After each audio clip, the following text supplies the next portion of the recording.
The slap echoed across the classroom like a gunshot. 15-year-old Maya Carter stood frozen at the front of the room, her cheek burning, her essay still clutched in her trembling hand. Mrs. Patricia Hartwell, 43 years old, tenured for 17 years, untouchable by any standard that mattered in this building, loomed over her like a judge delivering a sentence. Her chest heaved with indignation, her finger pointed like a weapon aimed directly at Maya's face. The fluorescent lights overhead buzzed softly, indifferent to the violence that had just occurred. 28 students sat in their seats, paralyzed, watching. No one moved, no one spoke. The air itself seemed to hold its breath. "You're lying," Hartwell hissed, her voice low and venomous. "There's no way you wrote this." She said the word "you" like it was an accusation in itself. Maya's voice came out small, barely audible. "I did write it. I can show you my drafts," but Hartwell cut her off with a laugh, sharp and mocking. "Drafts? You think I'm stupid? You think I don't know plagiarism when I see it?" She snatched the paper from Maya's hands and held it up to the class like a prosecutor presenting evidence. "This vocabulary, this structure, this is college-level work, and you expect me to believe that a girl from your background produced this?" Maya felt the heat crawl up her neck. "My background?" she asked quietly. Hartwell's smile didn't reach her eyes. "Don't play innocent with me. I've taught here for 17 years. I know which students are capable of what." She tossed the essay onto her desk like garbage. "You'll be rewriting this under supervision today, 3:15, room 104, and if you refuse, I'll be filing an academic dishonesty report." Maya's jaw tightened. "I didn't cheat." Hartwell crossed her arms. "Then prove it. Write me something right now. Same quality, same level. Go ahead, I'll wait." The classroom felt suffocating. Maya opened her mouth, but the words stuck in her throat. Hartwell's expression turned cold, triumphant. "That's what I thought." She turned to the class. "Let this be a lesson. Integrity matters. When you cheat, you will be caught." Maya walked back to her desk, every step feeling like a mile. She sat down, staring at the table, her pulse hammering in her ears. What Mrs. Hartwell didn't know, what no one in that room knew, was that Maya's father wasn't just a soldier. He was Lieutenant General Marcus Carter, 4-star general, 32 years of service, currently sitting in a classified briefing at the Pentagon, but he wouldn't stay unaware for long. Maya didn't go home after school. She went to the library first, pulled out her laptop, opened the folder labeled American Lit Final Essay, and stared at the screen. 12 drafts, annotated sources, highlighted passages from Toni Morrison, James Baldwin, and Ralph Ellison. Margin notes in her own handwriting, questions she'd asked herself while writing, revisions she'd made at 2 in the morning because a sentence didn't sound right. She had everything. She had proof. But as she sat there in the silence of the library, surrounded by empty tables and the smell of old books, she realized something that made her stomach turn. It didn't matter. Mrs. Hartwell had already decided. The moment she looked at Maya's face, at her name on the paper, at the box she'd been placed in since the day she'd arrived at Riverside Preparatory Academy, the decision had been made. The evidence didn't matter. The truth didn't matter. What mattered was that Maya didn't fit the story Hartwell had written in her head about who belonged here and who didn't. At 3:10, Maya closed her laptop, gathered her things, and walked to room 104, the detention room. It was a small, windowless space on the second floor, tucked away near the janitorial closet, a room the school used for students who'd broken rules or needed to be isolated. The fluorescent lights flickered. The walls were beige and bare. There were 6 desks arranged in 2 rows, all of them empty except for the one at the front where Mrs. Hartwell sat, arms crossed, waiting. She looked up when Maya entered, and her expression was one of cold satisfaction, the look of someone who had won before the game even started. "Sit," Hartwell said, gesturing to the desk directly in front of her. "You'll have 45 minutes to produce an essay of equal quality to the one you claim to have written. The prompt is on the board." Maya looked at the whiteboard. The prompt was written in Hartwell's sharp, angular handwriting. "Discuss the role of systemic oppression in shaping identity in 20th century American literature. Provide 3 examples with textual evidence." It was nearly identical to the essay Maya had already written. Hartwell wasn't testing her. She was setting her up to fail. Maya sat down, pulled out a pen and a blank sheet of paper, and began to write. She wrote carefully, methodically, drawing on the same sources she'd used before, the same arguments, the same analysis. Her hand cramped, her thoughts raced. But she kept writing because she needed Hartwell to see that she wasn't lying, that she wasn't cheating, that she was exactly as capable as her work suggested. When the 45 minutes were up, Hartwell stood, walked over, and took the paper from Maya's desk without a word. She read it slowly, her eyes moving across each line with the deliberate scrutiny of someone looking for a reason to reject it. And when she finished, she set the paper down on her desk, looked Maya in the eye, and said, "This is adequate, but it's not the same quality as your original submission, which tells me exactly what I suspected. You had help or you copied it. Either way, I'll be moving forward with the academic review." Maya's voice came out steady, controlled, even though her hands were shaking under the desk. "That's not fair. I wrote both essays. You're punishing me for being good at something."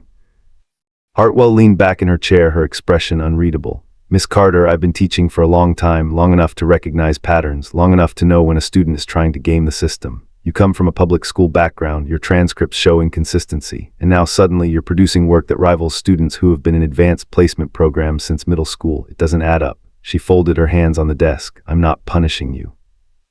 I'm protecting the integrity of this institution. If you're innocent, the review process will prove that. But until then, you'll receive an incomplete on this assignment, and you'll be removed from consideration for any honors distinctions this semester. The words hit Maya like a punch to the chest. Honors distinctions. She'd been working toward that all year. It was the only thing that mattered for her college applications, the only thing that separated her from being just another student in a sea of applicants. And now it was gone, taken, because Mrs. Hartwell had decided she didn't belong. Maya stood, gathered her things, and walked out of the room without another word. She didn't cry, she didn't yell, she didn't give Hartwell the satisfaction. But as she walked down the empty hallway, past the trophy cases and the framed photos of alumni who'd gone on to Ivy League schools, she felt something harden inside her. A quiet, cold resolve. She wasn't going to let this go. She wasn't going to accept it. But she also knew she couldn't fight it alone, not here. Not in a place where the system had already chosen its side. That night, Maya sat at the kitchen table in the small apartment she shared with her mother, staring at her phone. Her father was overseas. He'd been gone for 3 weeks, leading a joint training operation somewhere in Eastern Europe that he couldn't talk about. They'd exchanged a few texts, brief check-ins, nothing substantial. He didn't know what had happened today, and part of her didn't want to tell him, because what could he do? He was thousands of miles away, dealing with things that actually mattered, things that had real consequences. Her problems felt small by comparison, insignificant, but her mother noticed. Angela Carter had always noticed. She was a nurse, worked the night shift at the county hospital, and had the kind of steady, unshakable presence that came from years of dealing with emergencies. She set a cup of tea in front of Maya and sat down across from her. "What happened?" she asked quietly. Maya hesitated, and then she told her. Everything: the slap, the accusation, the detention, the threat of academic review, the loss of honors consideration. Her mother listened without interrupting, her face unreadable, and when Maya finished, Angela was silent for a long moment. Then she picked up her phone, opened her messages, and began typing. "What are you doing?" Maya asked. Angela didn't look up. "Texting your father." Maya's stomach dropped. "Mom, no, he's in the middle of something important." "He doesn't need to," but Angela cut her off, her voice firm. "What happened to you today was assault. It was discrimination, and it's not something you handle alone." She hit send, set the phone down, and looked at Maya with the kind of calm certainty that made it clear the decision had already been made. "Your father needs to know, and trust me, sweetheart, he's going to want to know." 3,000 miles away, in a temporary command center on a military base outside Stuttgart, Lieutenant General Marcus Carter felt his phone buzz in his pocket. He was standing in front of a tactical map, mid-conversation with 2 colonels and a liaison from the German armed forces, discussing troop rotations and logistics for an upcoming training exercise. He ignored the buzz at first, but then it buzzed again and again. He excused himself, stepped into the hallway, and pulled out his phone. 3 messages from Angela. He opened them, read them, and his expression changed. The easy professionalism, the calm authority, the controlled demeanor of a man who'd spent 3 decades managing crises, all of it vanished. What replaced it was something colder, something quieter, something far more dangerous. He read the messages again, slower this time, absorbing every detail. Then he opened his contact list, scrolled to a name, and made a call. It rang twice before someone picked up. "General Carter, wasn't expecting to hear from you until next week." Marcus's voice was calm, measured, but there was an edge to it that hadn't been there before. "I need to cut my time here short. Family emergency. I'll need transport back stateside within 48 hours. There was a pause on the other end. "Understood, sir. I'll coordinate with logistics. Is everything all right?" Marcus looked down at the messages on his phone, at the words, slapped her in front of the class, and accused her of plagiarism and academic review. He thought about his daughter, 15 years old, sitting in a classroom, being humiliated by someone who was supposed to protect her. And he felt something he hadn't felt in a long time, not anger, not rage, something deeper. "Something colder, no," he said quietly, "but it will be." Back at Riverside Preparatory Academy, Mrs. Patricia Hartwell sat in her empty classroom, grading papers, completely unaware that the trajectory of her life had just changed. She didn't know that the girl she'd humiliated had a father who commanded task forces, who advised generals, who had access to resources and authority she couldn't even imagine. She didn't know that the system she believed protected her was about to be tested in ways it had never been tested before. She didn't know that in 48 hours, everything she thought was untouchable would begin to crumble. All she knew was that she'd done what she always did. She'd enforced the rules. She'd maintained the standards. She'd put someone in their place, and she felt no guilt, no hesitation, no doubt. She felt justified. She felt righteous, and that, more than anything else, would be her downfall. Academic Review Board meeting was scheduled for the following Monday. Maya found the notice in her locker Thursday morning, a single printed sheet on official Riverside preparatory letterhead folded twice and slipped through the vents. Academic Integrity Review, Miss Maya Carter, Monday, 8:00 a.m., Administration Conference Room. No details, no explanation, just the time and the place and the silent understanding that her reputation was now a matter of institutional record. She stood in the hallway staring at the paper, aware of the other students moving around her like water around a stone. Some of them glanced at her, some of them whispered. Word had already begun to spread. Mrs. Hartwell had made sure of it. In the teacher's lounge the day before, she'd mentioned the situation to 3 other faculty members, framing it as a concern, as due diligence, as her responsibility to protect the school's standards. By Wednesday afternoon, half the staff knew. By Thursday morning, the students knew. And by Friday, Maya's name had become synonymous with cheater. It started small. A girl named Bridget Monroe, whose father was a hedge fund manager and whose locker was 4 down from Maya's, made a comment loud enough for everyone to hear. I heard she plagiarized her entire essay, like word for word from some website. Her friend, a blonde girl named Chelsea, laughed. I'm not surprised. I mean, she barely talks in class. How would she even know how to write something like that? Maya kept her head down, shoved her books into her bag, and walked away. She didn't respond. She didn't defend herself, because she'd learned very quickly that defending yourself only made it worse. It gave them something to react to. It confirmed that you'd heard them, that you cared, that their words had power. So she stayed silent, but silence, she was learning, had its own cost. By Friday afternoon, the rumor had evolved. It wasn't just that she'd plagiarized. Now the story was that she'd paid someone to write the essay for her, that she'd cheated her way into Riverside in the first place, that her family had lied on her application to get her admitted. The details changed depending on who was telling the story, but the core remained the same. Maya Carter didn't belong here. She wasn't smart enough. She wasn't good enough. She'd fooled everyone, but now the truth was coming out. And the cruelty of it, the thing that made Maya's stomach turn every time she heard another version of the lie, was that no one questioned it. No one asked for proof. No one defended her. The story fit too neatly into the assumptions people had already made about her. It confirmed what they wanted to believe. In her 4th period history class, the teacher, Mr. Brennan, a man in his late 50s with wire-rimmed glasses and a reputation for fairness, handed back graded essays. When he reached Maya's desk, he set her paper down without looking at her. She glanced at the grade, B-. It was the lowest grade she'd received all semester. Her essay had been thorough, well-researched, cited correctly. She'd spent hours on it. But now, in the shadow of Mrs. Hartwell's accusation, every teacher who looked at her work saw it through a different lens. Was it too good? Was it suspiciously well written? Could she really have done this on her own? The doubt was poison. It spread quietly, invisibly, infecting every interaction, every assignment, every moment she spent in this building. And there was no way to fight it, because doubt didn't require evidence. It only required suspicion. At lunch, Maya sat alone, not because she wanted to, but because the table where she usually sat, a group of 4 other girls, all of them scholarship students like her, all of them trying to navigate the complicated social hierarchy of Riverside, was suddenly full. One of the girls, Jasmine, caught her eye from across the cafeteria and looked away quickly, guilty but not guilty enough to do anything about it. The message was clear. Association with Maya was dangerous now. It marked you. It made you a target, so they protected themselves the only way they knew how. They stayed away. Maya ate her sandwich in silence, alone at a table near the back, and told herself it didn't matter. But it did. It mattered more than she wanted to admit. The weekend brought no relief. On Saturday morning, Maya's mother sat her down at the kitchen table and showed her an email that had been sent to all parents of students in Mrs. Hartwell's class. The subject line read, Academic Integrity Reminder. The body of the email was carefully worded, vague enough to avoid direct accusation but specific enough that everyone knew exactly what it was about.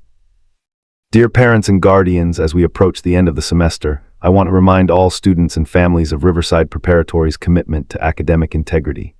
Recently, a situation has arisen in my American literature class that has required formal review. While I cannot discuss specifics due to privacy concerns, I want to assure you that we take these matters seriously and will address them through appropriate channels. Please speak with your children about the importance of honest work and the consequences of academic dishonesty. Sincerely, Mrs. Patricia Hartwell. Angela read the email aloud, her voice tight with barely controlled anger. When she finished, she set the phone down and looked at Maya. She's weaponizing the parents. She's making sure everyone knows it's you without saying your name. She's isolating you. Maya nodded slowly. She'd already figured that out. The email wasn't about integrity. It was about control. It was about shaping the narrative before the review board even met. It was about ensuring that when the administration looked at this situation, they saw a problem student, not a problem teacher. Angela stood, paced the small kitchen, and then stopped, her jaw set. Your father lands tomorrow night. He's flying commercial from Stuttgart to DC, then catching a connecting flight here. He'll be here by Monday morning. Maya looked up, surprised. He's coming back. I thought he couldn't leave until Angela cut her off. He made it happen because this isn't just about an essay anymore, Maya. This is about someone in a position of power abusing that power, and your father doesn't let that slide, not for anyone, and definitely not when it's his daughter. Sunday passed in a haze of anxiety. Maya tried to prepare for the review board meeting, tried to organize her evidence, her drafts, her notes, but every time she looked at the materials, she felt the futility of it. Because this wasn't about evidence, it was about belief, and the people who would be sitting in that room, the principal, the vice principal, the head of the English department, had already been influenced by Mrs. Hartwell. She was a tenured teacher. She had 17 years of credibility. Maya was a 15-year-old scholarship student with no allies and a rumor following her like a shadow. The math didn't work in her favor. That night she barely slept. She lay in bed, staring at the ceiling, thinking about the meeting, about what she would say, about whether any of it would matter. And somewhere in the early hours of the morning, she heard the front door open. Heard the sound of a duffel bag being set down, heard her mother's voice, quiet and relieved, and then she heard another voice, deep, steady. Familiar. Her father was home. Monday morning arrived cold and gray. Maya dressed carefully, deliberately, choosing clothes that made her look older, more serious, more credible. A dark sweater, plain jeans, no jewelry. She wanted to look like someone who should be taken seriously, someone who wasn't a child, someone who couldn't be dismissed. Her father was already awake when she came into the kitchen.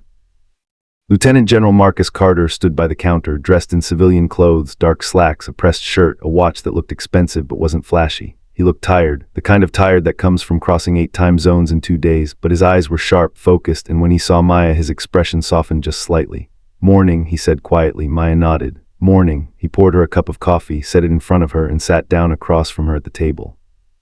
For a moment, neither of them spoke. Then Marcus leaned forward, his hands folded, his voice calm but absolute. "I want you to walk me through exactly what happened, every detail, don't leave anything out." Maya told him. She told him about the essay, about the slap, about the detention, about the accusation, about the email to the parents, about the rumors, about the isolation. She told him everything, and as she spoke, she watched her father's face. He didn't interrupt, he didn't react, he just listened, his expression unreadable, his body language controlled. But she knew him well enough to recognize the signs, the slight tightening of his jaw, the way his fingers tapped once, twice against the table. The stillness that came over him when he was processing information, calculating, planning. When she finished, he was quiet for a long moment. Then he stood, walked to the window, and looked out at the street. "You did nothing wrong," he said finally, his voice quiet but firm. "You understand that, right? This isn't about your work. This isn't about your ability. This is about someone who saw you as an easy target, someone who made assumptions based on who you are and where you come from." And that ends today. At 7:45, Marcus and Maya walked into Riverside Preparatory Academy together. The hallways were mostly empty, just a few early arriving students, a janitor mopping the floor near the entrance. Marcus moved through the building with the kind of quiet authority that didn't need to announce itself. He didn't look around, he didn't hesitate. He walked directly to the administration office, opened the door, and stepped inside. The secretary, a woman in her 50s named Mrs. Pollock, looked up from her computer, startled. "Can I help you?" Marcus's voice was polite, professional. "I'm here for the academic review board meeting, 8 o'clock, my daughter Maya Carter." Mrs. Pollock blinked, glanced at Maya, and then back at Marcus. Are you listed as an attendee? Parents aren't typically." Marcus smiled, but it didn't reach his eyes. "I wasn't aware I needed permission to attend a meeting about my daughter's academic standing, but if there's a policy, I'd be happy to review it, in writing, with the school board present." Mrs. Pollock hesitated, clearly unsure how to respond. Then she picked up the phone, dialed an extension, and spoke quietly into the receiver. "Dr. Pemberton, there's a parent here for the Carter review meeting. He's asking to attend." There was a pause, then she nodded, hung up, and looked at Marcus with a strained smile. "Dr. Pemberton will be right out." 2 minutes later, the door to the inner office opened, and Dr. Raymond Pemberton, the principal of Riverside Preparatory, stepped out. He was a tall man, mid-60s, with silver hair and the kind of polished, professional demeanor that came from decades of managing wealthy parents in difficult situations. He extended his hand to Marcus. "Mr. Carter, I presume. I'm Dr. Pemberton. I wasn't aware you'd be joining us today." Marcus shook his hand, his grip firm. "Lieutenant General Carter, actually. And yes, I'll be attending. I hope that's not a problem." Dr. Pemberton's smile faltered just slightly. "Of course not. We're happy to have you. Please follow me." He led them down a hallway to a conference room with a long table, 6 chairs, and a window overlooking the school's courtyard. Already seated were Mrs. Hartwell, the vice principal, Mrs. Lorraine Fletcher, and the head of the English department, Dr. Nathan Cross. All 3 of them looked up when Marcus entered. Mrs. Hartwell's expression froze. Dr. Pemberton gestured to the empty chairs. "Please have a seat. We'll get started shortly." Marcus sat down next to Maya, his posture relaxed but his presence filling the room. And as Mrs. Hartwell looked at him, at the quiet, controlled authority radiating from this man she'd never met, she felt something she hadn't felt in 17 years of teaching. She felt afraid. Dr. Pemberton opened the meeting with the kind of practiced neutrality that came from years of managing conflicts without taking sides. He sat at the head of the table, a leather portfolio open in front of him, and folded his hands with the calm precision of a man who believed he was in control of the situation. "Thank you all for being here this morning," he began, his voice smooth and professional. "The purpose of this meeting is to review the academic integrity concern raised by Mrs. Hartwell regarding Miss Carter's American Literature essay. This is a preliminary review, not a disciplinary hearing, and our goal is to determine whether further investigation is warranted." He glanced at Maya, then at Marcus, and his expression remained carefully neutral. "Mrs. Hartwell, would you like to begin by outlining your concerns?" Mrs. Hartwell sat up straighter, her hands resting on a folder in front of her, and when she spoke, her voice carried the weight of someone who believed she was doing the right thing. "Thank you, Dr. Pemberton. My concern is straightforward. Miss Carter submitted an essay that, in my professional judgment, exceeds the expected level of work for a student of her background in academic history. The vocabulary, the structure, the depth of analysis, all of it suggests either external assistance or direct plagiarism. When I asked her to reproduce similar work under supervision, the quality was noticeably lower. This pattern is consistent with academic dishonesty, and I believe it warrants a formal investigation." She opened the folder and slid 2 papers across the table, Maya's original essay and the one she'd written during detention. "As you can see, the difference in quality is significant." Dr. Cross, the head of the English department, leaned forward and examined both essays. He was a man in his early 60s, gray-haired and bespectacled, with the kind of careful, measured demeanor that came from years of academia. He read for several minutes, his expression thoughtful, and then he looked up at Mrs. Hartwell. "Patricia, I see what you're pointing to, but I'm not sure I agree with your assessment. The detention essay is still quite strong. The argument is coherent, the sources are appropriate, and the writing demonstrates a clear understanding of the material. It's perhaps less polished, but that could easily be attributed to the pressure of timed writing." Mrs. Hartwell's jaw tightened. "Nathan, with all due respect, you're not seeing the full picture. I've taught this girl for 4 months. I know her capabilities. This level of work is not consistent with what I've observed in class." Marcus had been silent until this point, sitting with his hands folded on the table, his expression unreadable. Now he spoke, his voice quiet but carrying an edge that made everyone in the room turn to look at him. "Mrs. Hartwell, when you say a student of her background, what exactly do you mean?" The room went silent. Mrs. Hartwell blinked, clearly caught off guard by the directness of the question. "I mean her academic background. Her transcript shows that she came from a public middle school with significantly lower standards than Riverside. It's not unreasonable to question whether she's prepared for the rigor we expect here." Marcus nodded slowly, as if considering her words. "And when you made that assessment, did you review her grades in other classes? Did you speak with her other teachers? Did you look at any of her previous work to establish a baseline for her abilities?" Mrs. Hartwell hesitated. "I didn't feel that was necessary. My concern was specific to this assignment." Marcus leaned forward slightly, his tone still calm, still professional, but now there was something harder underneath it. "So you made a judgment about my daughter's capabilities based on an assumption about her background without conducting any actual investigation into her academic record. Is that correct?" Mrs. Hartwell's face flushed. "I made a judgment based on 17 years of teaching experience." Marcus didn't blink. Experience that apparently didn't include asking my daughter a single question about her writing process before accusing her of cheating in front of her entire class. Experience that didn't include reviewing the 12 drafts she has saved on her laptop, all of them time-stamped, all of them showing a clear progression of thought. Experience that didn't include considering that maybe, just maybe, she's exactly as capable as her work suggests.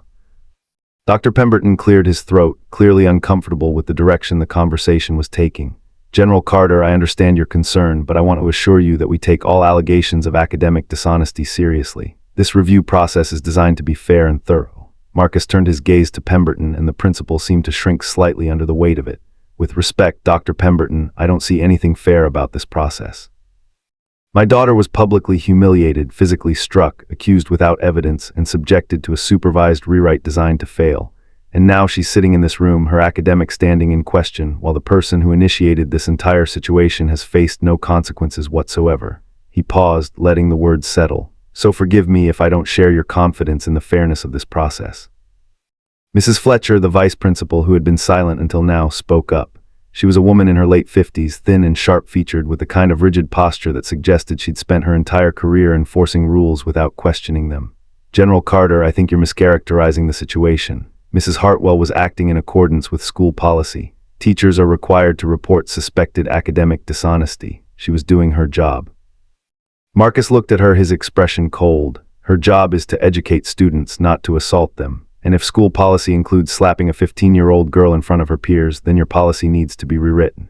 Mrs. Fletcher's face hardened. I've reviewed Mrs. Hartwell's account of the incident, and she maintains that any physical contact was accidental, a result of Miss Carter standing too close during a heated discussion.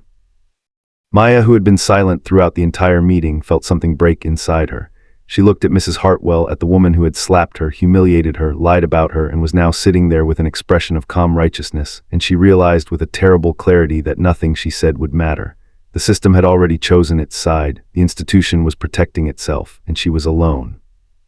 Her voice came out quiet, steady, but there was a tremor underneath it that she couldn't quite control. That's not what happened. She slapped me on purpose because I challenged her, and everyone in that classroom saw it. Mrs. Hartwell's expression didn't change. Miss Carter, I understand that you're upset, but making false accusations won't help your case. I never struck you. What happened was an unfortunate misunderstanding, and I'm sorry if you felt disrespected, but I will not allow you to rewrite history to avoid accountability for your actions. The words hit Maya like a physical blow. She stared at Mrs. Hartwell at the calm certainty in her eyes, and she understood in that moment what she was up against. It wasn't just one teacher. It wasn't just one accusation. It was an entire system built to protect people like Hartwell and to discard people like her. And no amount of evidence, no amount of truth would change that, because the truth didn't matter when the people in power had already decided what they wanted to believe. Marcus saw the change in his daughter's expression, saw the way her shoulders sagged just slightly, and he felt a cold fury settle over him. He turned to Dr. Pemberton. I want the names of every student who was in that classroom. I want their contact information, and I want permission to speak with them on the record about what they witnessed. Dr. Pemberton's expression shifted, a flicker of alarm crossing his face. General Carter, I'm afraid I can't authorize that. Student privacy is protected by federal law. We can't simply hand over contact information to a parent, even in a situation like this. Marcus's voice remained calm, but there was steel underneath it now. Then I'll file a formal complaint with the school board. I'll request a full investigation into this incident, including subpoenas for student testimony. And I'll make sure that every parent at this school knows that when their child reports abuse, the administration's first response is to protect the abuser and silence the victim. He stood, and Maya stood with him. This meeting is over. My daughter will not be attending classes here until this matter is resolved. And if you attempt to mark her as truant or penalize her academically in any way, I'll have my attorneys contact you within the hour. Dr. Pemberton stood as well, his face pale. General Carter, please, let's not escalate this. We can find a resolution that works for everyone. Marcus looked at him with the kind of cold, measured contempt that came from 3 decades of dealing with bureaucrats who valued procedure over principle. You had the opportunity to find a resolution. You chose to protect a teacher who abused her authority, so now we do this the hard way. He turned to Maya. Let's go. They walked out of the conference room, down the hallway, and out of the building. And as they stepped into the cold morning air, Maya felt something she hadn't felt in days. Not relief, not victory, but a strange, hollow sense of finality. Because she knew now that she couldn't go back, not to that classroom, not to those hallways, not to the life she'd been trying to build here. It was over, and she had no idea what came next. The rest of Monday passed in a blur. Marcus made phone calls to his attorneys, to contacts he had at the Department of Education, to a journalist he knew who specialized in education policy. Maya sat in her room, staring at her laptop at the essays and the drafts and the evidence that no one seemed to care about, and felt the weight of everything pressing down on her. Her phone buzzed occasionally. Messages from school, automated emails about missed assignments, a text from Jasmine, brief and guilty. I'm sorry, I hope you're okay. Maya didn't respond. What was there to say? That night Angela came home from her shift at the hospital and found Maya sitting at the kitchen table, staring at nothing. She sat down next to her, took her hand, and didn't say anything, because sometimes there was nothing to say. Sometimes the only thing you could do was sit with someone in their pain and let them know they weren't alone. By Tuesday morning, the situation had evolved in ways Maya hadn't anticipated. Dr. Pemberton sent an email to Marcus, formally notifying him that Maya's absence was being recorded as an unauthorized withdrawal and that continued absence would result in automatic failure of all her classes for the semester. It was a threat thinly veiled as policy, and it was designed to force compliance. Marcus responded within an hour. His email was brief, professional, and devastating. Dr. Pemberton, my daughter will not be returning to Riverside Preparatory until a full and independent investigation into the conduct of Mrs. Patricia Hartwell has been completed. Any attempt to penalize her academically as a result of this decision will be considered retaliation and will be addressed through legal channels. I have also filed a formal complaint with the State Board of Education regarding your institution's handling of this matter. You should expect to hear from them shortly. Lieutenant General Marcus Carter, U.S. Army. The email was copied to the school board, the superintendent, and Marcus's attorney. Within hours, the school's legal counsel reached out to Dr. Pemberton, advising him to cease all communication with the Carter family until the matter could be reviewed. The walls were beginning to close in, but inside Riverside Preparatory, the damage to Maya's reputation was already done. By Tuesday afternoon, the rumors had reached a fever pitch. She'd been expelled. She'd threatened Mrs. Hartwell. Her father had stormed into the school and made a scene. The details varied, but the narrative remained consistent. Maya Carter was trouble. She was a problem, and everyone was better off now that she was gone. The cruelty of it, the casual ease with which her peers had discarded her, was the thing that hurt the most, because it confirmed what Maya had always feared, that she'd never really belonged here in the first place. On Wednesday, Marcus received a call from someone he hadn't spoken to in over a year. Brigadier General Denise Lowell, a colleague from his time at the Pentagon, someone he trusted, someone who owed him nothing but chose to help anyway. "Marcus, I heard about what happened with your daughter. I'm sorry." Marcus stood in the kitchen, phone pressed to his ear, and exhaled slowly. "Thanks, Denise, we're handling it." There was a pause. "I'm sure you are.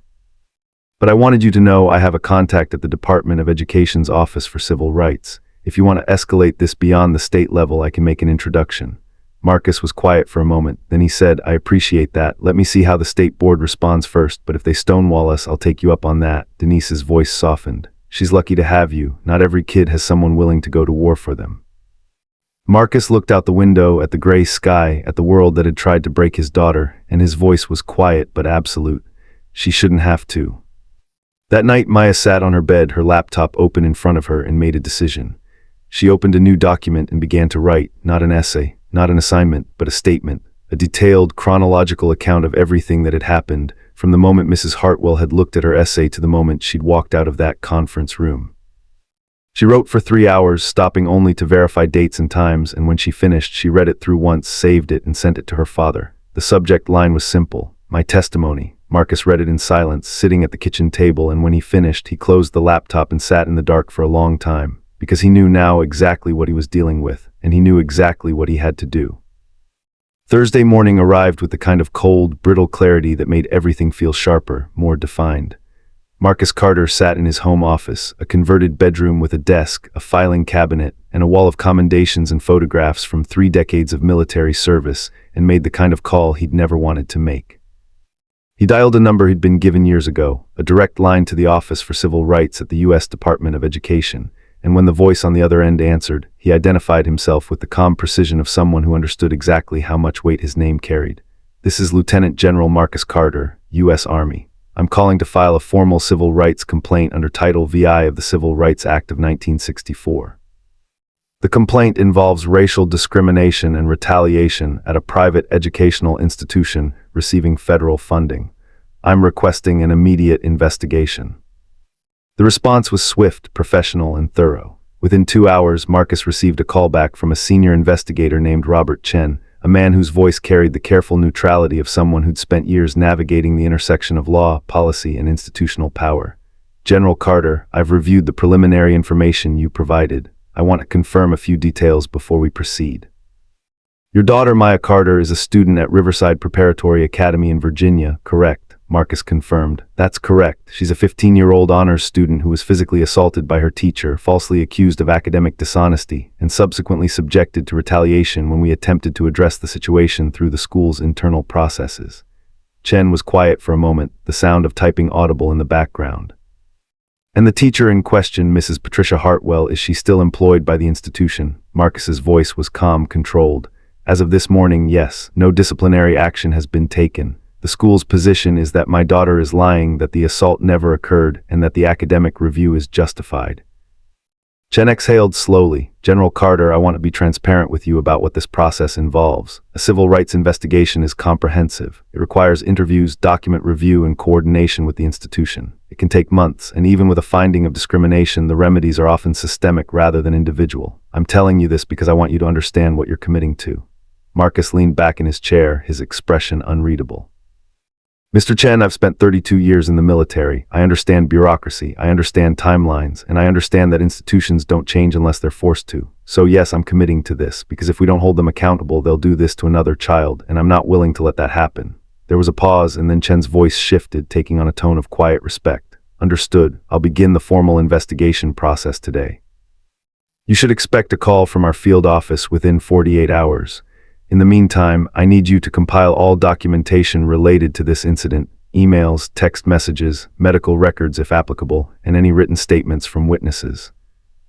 Marcus already had most of it organized: the essays, the detention assignment, the email Mrs. Hartwell had sent to parents, the threatening message from Dr. Pemberton about Maya's unauthorized withdrawal, Maya's written testimony.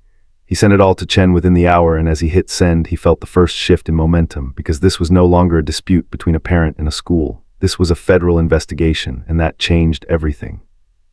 At Riverside Preparatory Academy, Dr. Raymond Pemberton sat in his office, staring at an email that had arrived 20 minutes earlier. The subject line was simple and terrifying: Notice of Investigation, Office for Civil Rights, U.S. Department of Education. He read it 3 times, his hands trembling slightly, and then he picked up his phone and called the school's attorney, a man named Gerald Whitmore who specialized in education law and institutional liability. Whitmore answered on the second ring. Raymond, what's going on? Pemberton's voice was tight, strained. We have a problem. Marcus Carter filed a federal civil rights complaint. The Department of Education is opening an investigation into the Hartwell situation. There was a long silence on the other end of the line. Then Whitmore said very quietly, tell me you have documentation. Tell me you have witness statements, incident reports, anything that supports Hartwell's version of events. Pemberton hesitated. We have Mrs. Hartwell's account, we have the academic review documentation, but we don't have formal witness statements from the students. We didn't think it was necessary at the time. Whitmore's voice went cold. You didn't think it was necessary to document an incident involving physical contact between a teacher and a student. Raymond, do you understand what position you've put this institution in? Pemberton felt his stomach drop. What do you want me to do? Whitmore was quiet for a moment, and when he spoke again, his tone was careful, calculated. First, you need to place Mrs. Hartwell on administrative leave, immediately. You can frame it as a precautionary measure pending the investigation, but she cannot be in contact with students right now. Second, I need you to pull all communications related to this incident, emails, meeting notes, everything. And third, you need to reach out to the students who were in that classroom and get their statements, on the record, before the federal investigators do. Pemberton swallowed hard, and if their statements contradict Mrs. Hartwell's account, Whitmore's response was blunt. Then we have a much bigger problem than a civil rights complaint. We have a liability issue that could cost this school millions, so you'd better hope their statements support her version of events. Because if they don't, Riverside Preparatory is going to be on the front page of every newspaper in the state. By Thursday afternoon, Mrs. Patricia Hartwell received a phone call from Dr. Pemberton asking her to come to his office immediately. She arrived 15 minutes later, confident, composed, still operating under the assumption that the situation was under control. Pemberton gestured for her to sit, and when she did, he slid a single sheet of paper across the desk. Patricia, I need you to read this. Hartwell picked up the paper. It was a formal notice of administrative leave, effective immediately, pending the outcome of an external investigation. Her face went pale. Raymond, what is this? I haven't done anything wrong. Pemberton's voice was tight, careful. The Carter family filed a federal civil rights complaint. The Department of Education is investigating. Our legal counsel has advised that you be placed on leave until the matter is resolved. Hartwell stood abruptly, her voice rising. This is absurd. I followed procedure. I reported suspected academic dishonesty. I did my job, and now you're throwing me under the bus because some parent made a phone call. Pemberton held up a hand, his tone placating but firm. Patricia, this isn't personal. This is about protecting the school. If the investigation finds that proper protocols were followed, you'll be reinstated. But until then, we need to demonstrate that we're taking the complaint seriously. Hartwell stared at him, and for the first time in 17 years of teaching, she felt the ground shift beneath her. You're sacrificing me to save yourself. Pemberton didn't deny it. I'm doing what's necessary to protect this institution. I suggest you contact the teachers' union and retain your own legal counsel. This is going to get complicated. Hartwell walked out of the office in a daze, her mind racing. She'd been so sure, so confident that the system would protect her, that her tenure and her reputation and her years of service would insulate her from consequences. But now, standing in the empty hallway of the school where she'd worked for nearly 2 decades, she realized with a cold, creeping dread that she'd miscalculated, because Marcus Carter wasn't just a parent. He was a 4-star general with access to resources and authority she couldn't begin to comprehend, and he'd just declared war. That evening, Hartwell sat in her living room, staring at her phone, and made a decision she would later come to regret. She called Bridget Monroe's mother, Catherine Monroe, a woman she'd known socially for years, a woman whose husband sat on the board of trustees at Riverside. Catherine, it's Patricia. I need to talk to you about something. Catherine's voice was warm, friendly. Of course, Patricia, what's going on? Hartwell took a breath. It's about the Carter situation. I know you've heard the rumors. I need you to understand my side of things. She spent the next 20 minutes explaining her version of events, carefully framing the narrative to position herself as the victim of an overzealous parent and a troubled student. She emphasized Maya's inconsistent academic performance, her failure to produce similar work under supervision, her disrespectful attitude, and then very carefully she planted a suggestion. I'm worried about how this is affecting the other students, Catherine, especially Bridget. She's in that class. She saw everything. And I'm concerned that if investigators start questioning the students, they might feel pressured to say things that aren't true just to avoid conflict. Catherine was quiet for a moment. What are you asking me to do, Patricia? Hartwell's voice was soft, almost apologetic. I'm not asking you to do anything. I just wanted you to be aware of the situation. If Bridget is contacted by investigators, she should feel free to tell the truth. But she should also know that she doesn't have to participate if she's uncomfortable. She has rights. You all do. It was a carefully worded suggestion, designed to sound reasonable while planting the idea that cooperation with the investigation was optional, that it might even be dangerous. Catherine Monroe, who valued her daughter's comfort above all else, heard the message loud and clear. Thank you for letting me know, Patricia. I'll talk to Bridget. Hartwell hung up and made 3 more similar calls that night, reaching out to the parents of students she knew, parents who trusted her, parents who would be inclined to protect their children from the inconvenience of a federal investigation. By Friday morning, Marcus received a call from Robert Chen. General Carter, we've encountered an issue. Several parents of students who were present in Mrs. Hartwell's classroom have declined to allow their children to be interviewed. They've cited concerns about their children's privacy and emotional well-being. Without witness testimony, our ability to substantiate your daughter's account is significantly limited. Marcus felt a cold anger settle over him. Let me guess. The parents were contacted by someone at the school, someone who suggested that cooperation might not be in their children's best interest. Chen hesitated. We can't prove that, but yes, the timing is suspicious. All of the declinations came within a 12-hour window, and the language used in their responses is remarkably similar. Marcus stood, paced his office, and made a decision. Mr. Chen, I appreciate your work on this, but I think we both know that a federal investigation is going to take months, and by the time it's complete, the damage will be done. My daughter's academic year will be over, her reputation will be destroyed, and the people responsible will have had plenty of time to cover their tracks. He paused. So I'm going to handle this a different way. Chen's voice was cautious. General Carter, I would strongly advise against taking any action that could be construed as intimidation or harassment. Marcus's tone was calm, absolute. I'm not going to intimidate anyone, Mr. Chen. I'm going to tell the truth, publicly, loudly, and I'm going to let the court of public opinion do what the school's internal processes refuse to do. That afternoon, Marcus reached out to the journalist he'd contacted earlier in the week, a woman named Sarah Hendricks who wrote for the Washington Post and specialized in education policy and civil rights issues. They met at a coffee shop in Arlington, a quiet place away from both the school and the base, and Marcus laid out the entire situation. The essay, the slap, the accusation, the cover-up, the retaliation. He showed her the documentation, the emails, Maya's written testimony. And when he finished, Sarah sat back in her chair and exhaled slowly. General Carter, this is a hell of a story, but I need to be clear with you. If I write this, it's going to get ugly. The school will push back. They'll question your daughter's credibility. They'll try to paint you as an overprotective parent abusing your military status. Are you prepared for that? Marcus looked at her with the kind of cold, unwavering certainty that came from a lifetime of making difficult decisions. Ms. Hendricks, my daughter, was assaulted by a teacher who is supposed to protect her. She was accused of cheating because that teacher couldn't imagine a black girl from a public school background being smart enough to write at a high level. And when we tried to address it through proper channels, we were threatened, retaliated against, and stonewalled by an institution more interested in protecting its reputation than in protecting its students. So yes, I'm prepared, because if we don't speak up, this will happen again, to another child, in another classroom, and I will not be complicit in that silence. Sarah nodded slowly, opened her laptop, and began typing. Then let's tell your daughter's story. The article was published online Sunday evening. The headline was simple, devastating, and impossible to ignore. 4-star general accuses elite Virginia prep school of racism. Cover-up after teacher allegedly slaps black student. Within an hour, it had been shared 3,000 times. Within 3 hours, it was trending on social media. Within 6 hours, every major news outlet in the region had picked it up. And by Monday morning, when Dr. Raymond Pemberton arrived at Riverside Preparatory Academy, there were 4 news vans parked outside the gates and a crowd of reporters waiting for comment.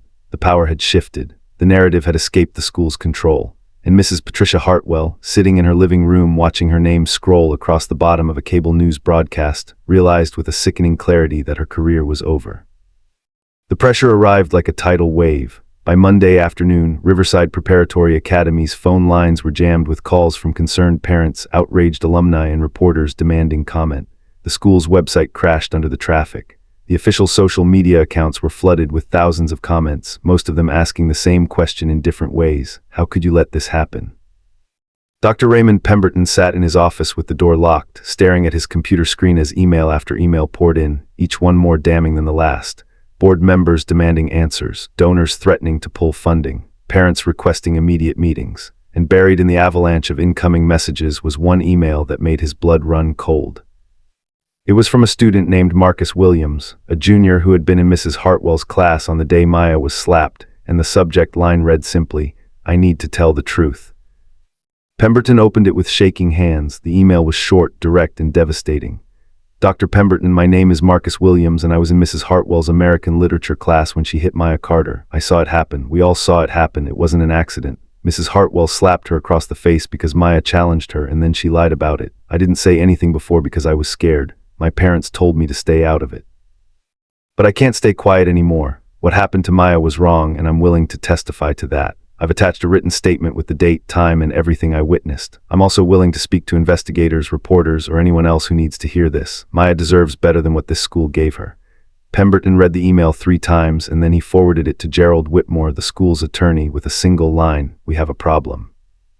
Whitmore called within minutes, his voice tight with barely controlled panic. "Raymond, how many other students were in that classroom?" Pemberton checked his records. 28, including Maya. Whitmore was silent for a moment. "And you're telling me that not a single one of them has come forward until now?" Pemberton's voice was defensive, strained.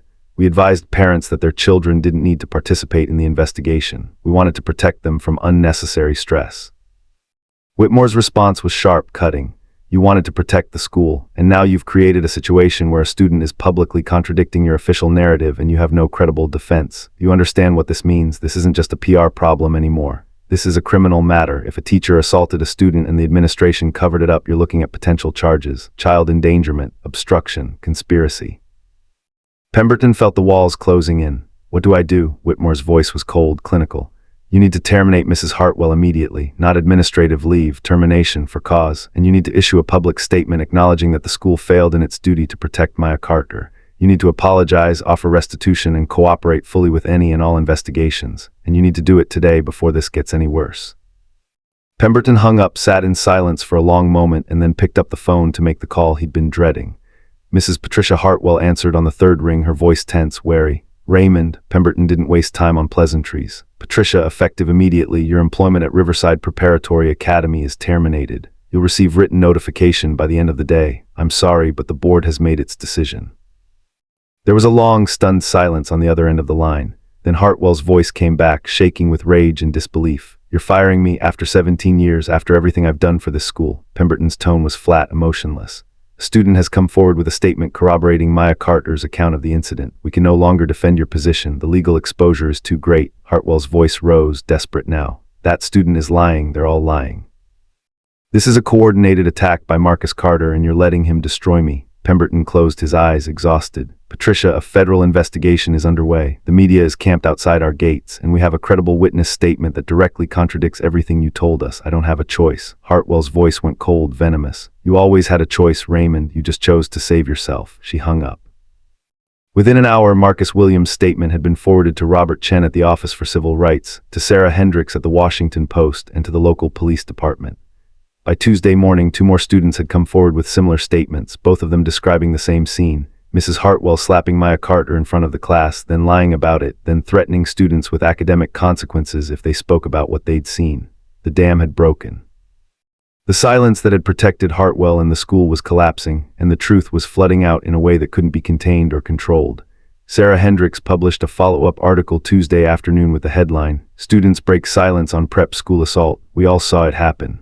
The article included excerpts from the witness statements, carefully anonymized to protect the students, but damning in their consistency and detail. One student described the sound of the slap echoing across the room. Another described the fear they'd felt, knowing that speaking up would make them a target. A third described the pressure they received from parents and administrators to stay silent, to let it go, to not make things complicated. The public response was immediate and overwhelming. Riverside Preparatory Academy's Board of Trustees announced an emergency meeting. Alumni groups issued statements condemning the school's handling of the situation. The Virginia Department of Education opened its own investigation into whether the school had violated state reporting requirements for incidents of physical abuse. And the local prosecutor's office, suddenly facing intense public scrutiny, announced that it was reviewing the case to determine whether criminal charges were warranted. Mrs. Patricia Hartwell, sitting in her living room surrounded by the wreckage of her career, received a letter from the Virginia Department of Education informing her that her teaching license was being suspended pending the outcome of multiple investigations. She read the letter 3 times, her hands shaking, and then she threw it across the room. It wasn't supposed to end like this. She'd been right, she'd been following the rules, she'd been protecting the integrity of her classroom.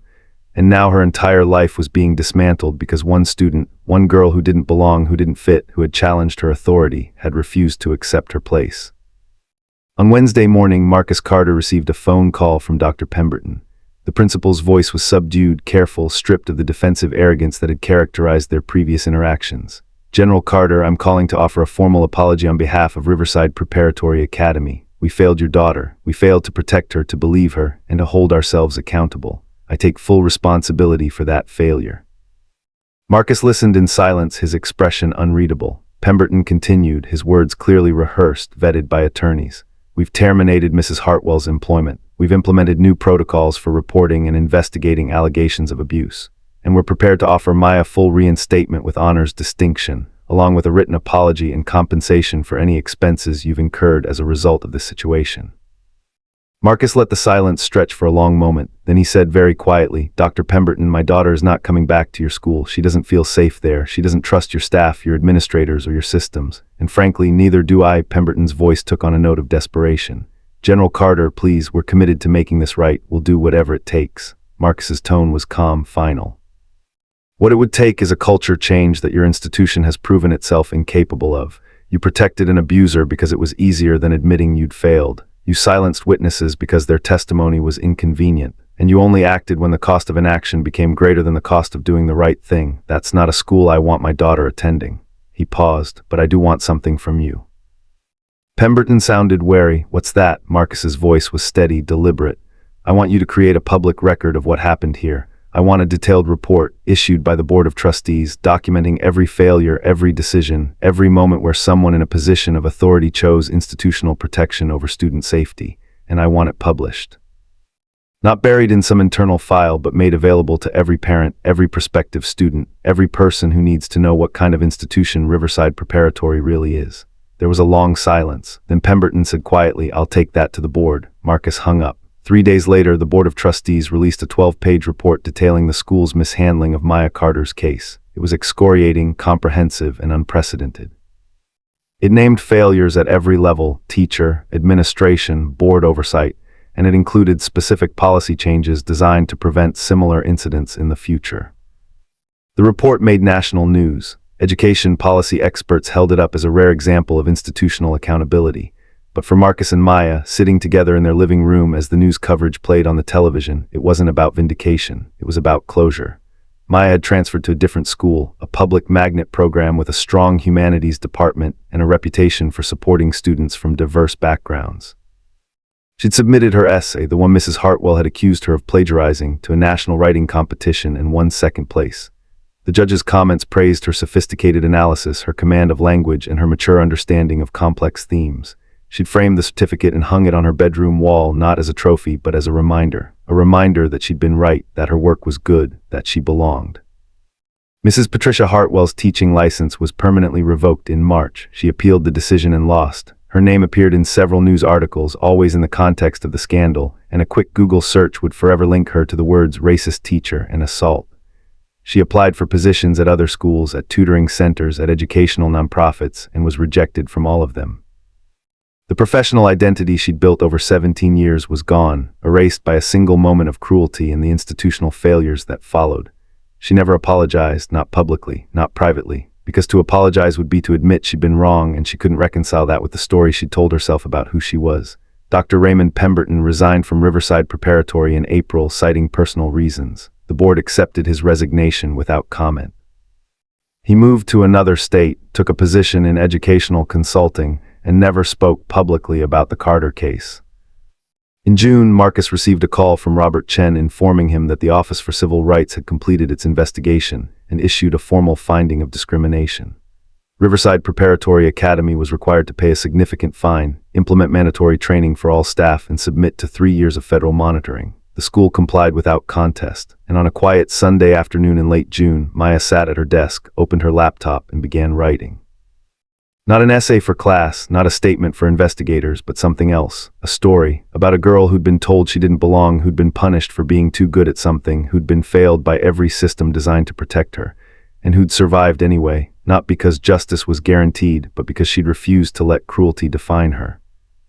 She wrote for hours, and when she finished, she saved the document with a simple title, What I Learned. She didn't know if anyone would ever read it, but that wasn't the point. The point was that she'd written it, that her voice, her truth, her story existed, and no one could take that away from her. Downstairs, Marcus stood in the kitchen looking out the window at the evening light and thought about everything that had happened. The fear, the anger, the exhaustion.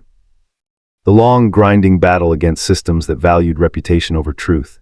And he thought about his daughter upstairs, writing, creating, refusing to be broken. And he felt something he hadn't felt in months, not victory, not satisfaction, but a quiet, profound sense of peace.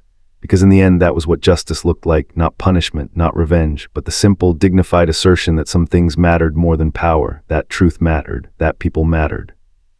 And that no institution, no matter how prestigious, no matter how protected, was above accountability. September arrived with the kind of crisp, cool air that marked the beginning of something new. Maya stood outside her new school, a public magnet academy across the city, watching students stream through the entrance with the nervous energy of a first day.